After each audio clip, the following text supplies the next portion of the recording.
मणिपुर जल रहा है, लेकिन मीडिया में चर्चा भी नहीं हो रही है, आम जनता में भी चर्चा नहीं हो रही है।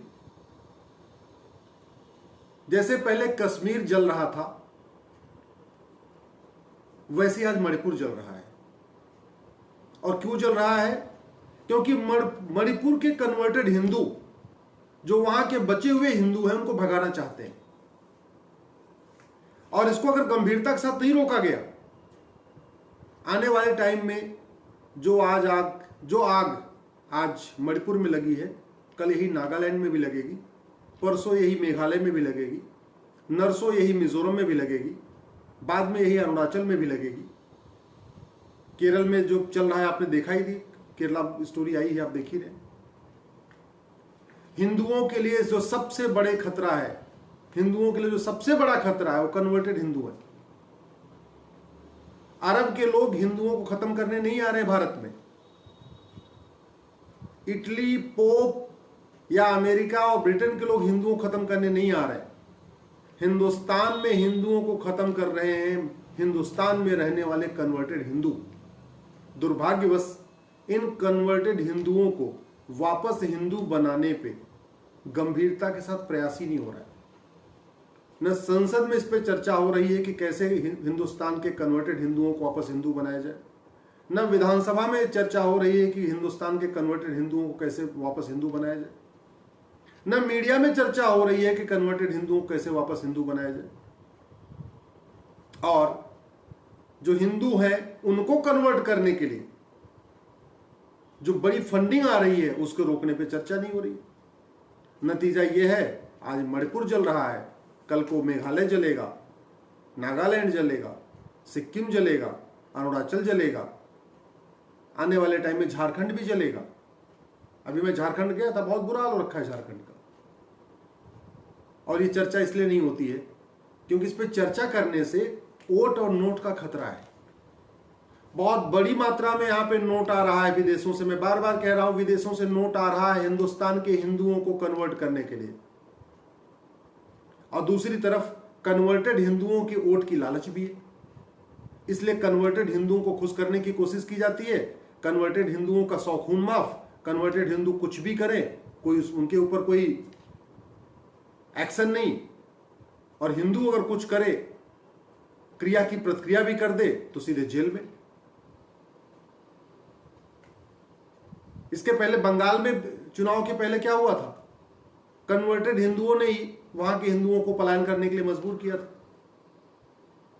मैं बार बार आप लोगों से कह रहा हूं, आप जिन नेताओं के पीछे पीछे घूम रहे हैं, ये 25 साल के बाद आपके बच्चों को बचाने नहीं आएंगे।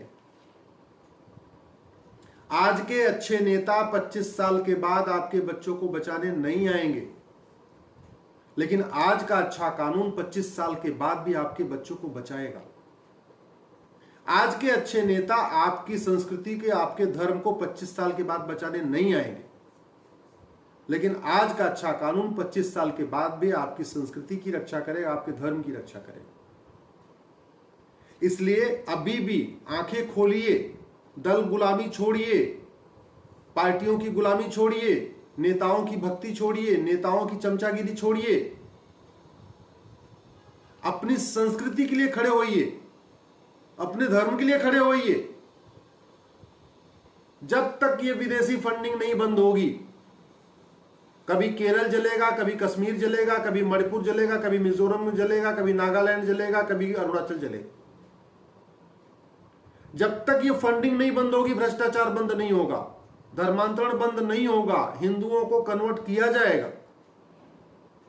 जब तक ये घटिया कानून खत्म नहीं होगा, 1860 का इंडियन पिनल कोड, धर्मांतरण नहीं रुकेगा। जब तक ये जो मिशनरी स्कूल और मदरसे चल रहे हैं, धर्मांतरण नहीं रुकेगा।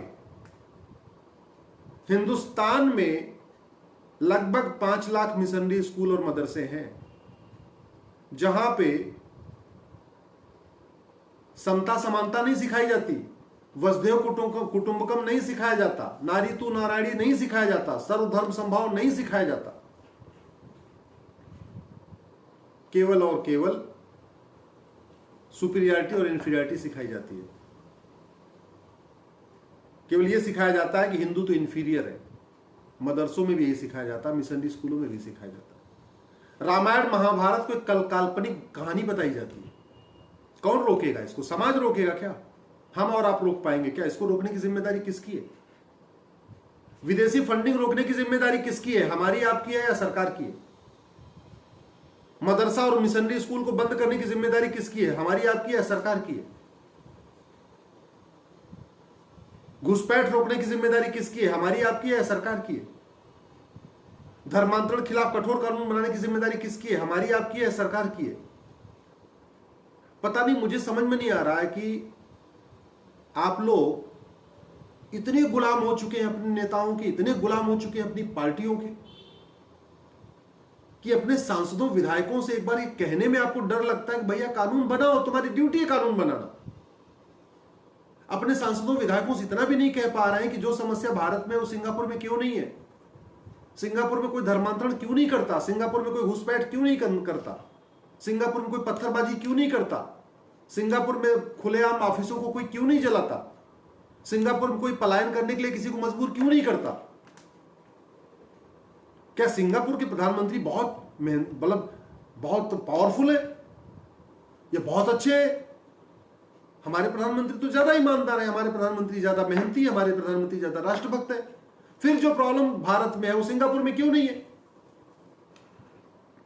मैं बार बार कह रहा हूं, अरे भैया भारत में कानून का राज है, नेताओं का राज नहीं है।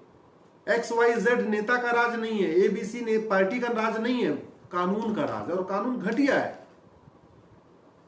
1860 का इंडियन पिनल कोड महाघटिया है। 1861 का पुलिस एक्ट ऐसा है जिसके कारण पुलिस सत्ता की गुलाम बनी हुई है।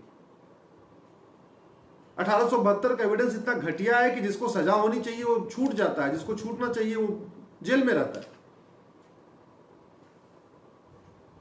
आपको केवल अगर पार्टियों की गुलामी करनी आप करिए, सबको स्वतंत्रता है, लेकिन फिर 25 साल के बाद ये मत कहना मेरे साथ ये हो रहा है। अगर आप पाकिस्तान से सबक नहीं ले सकते, अफगानिस्तान से सबक नहीं ले सकते, बांग्लादेश से सबक नहीं ले सकते, कश्मीर से सबक नहीं ले सकते, मणिपुर से सबक नहीं ले सकते, तो फिर आने वाले टाइम में नागालैंड में भी आपको सबक मिलेगी।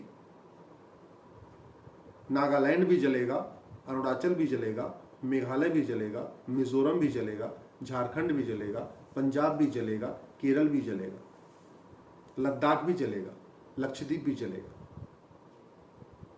अगर आपको बचना है, अपने बच्चों को बचाना है, अपनी संस्कृति को बचाना है, आप चाहते हैं हिंदुस्तान में जैसे अफगानिस्तान में जो हुआ वो हिंदुस्तान में ना हो, पाकिस्तान में जो हुआ वो हिंदुस्तान में ना हो, बांग्लादेश में जो हो रहा है वो हिंदुस्तान में ना हो, जो कश्मीर में हुआ वो यूपी, बिहार, बंगाल में ना हो, जो मणिपुर में हो रहा है ऐसे दोबारा किसी और राज्य में ना हो, तो प्लीज कम से कम एक दिन अपने सांसद के पास जाइए। तो अरे घूमने के लिए छुट्टी करते हैं, शॉपिंग करने के लिए छुट्टी करते हैं, रिश्तेदारों के यहाँ जाने के लिए छुट्टी करते हैं, शादी विवाह के लिए छुट्टी करते हैं, घर मकान बनाने के लिए छुट्टी करते हैं, दुकान बनाने के लिए छुट्टी करते हैं, हर काम, बच्चे के स्कूल में एडमिशन कराने के लिए छुट्टी करते हैं। बच्चों की भविष्य की चिंता नहीं है। 15 साल, 20 साल, 25 साल के बाद क्या होगा?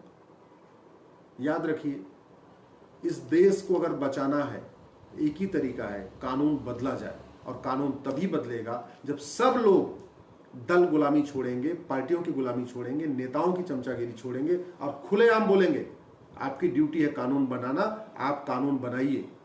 एक बार जाकर अपने सांसद विधायक से पूछिए जरा, हमारा कौन सा कानून दुनिया का बहुत अच्छा कानून है?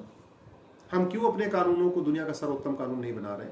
क्यों हम मिसाइलें तो बड़ी बड़ी बना रहे हैं, हेलीकॉप्टर बड़े बड़े बना रहे हैं, फाइटर जेट खरीद रहे हैं, कानून क्यों नहीं अच्छा हम बना रहे हैं?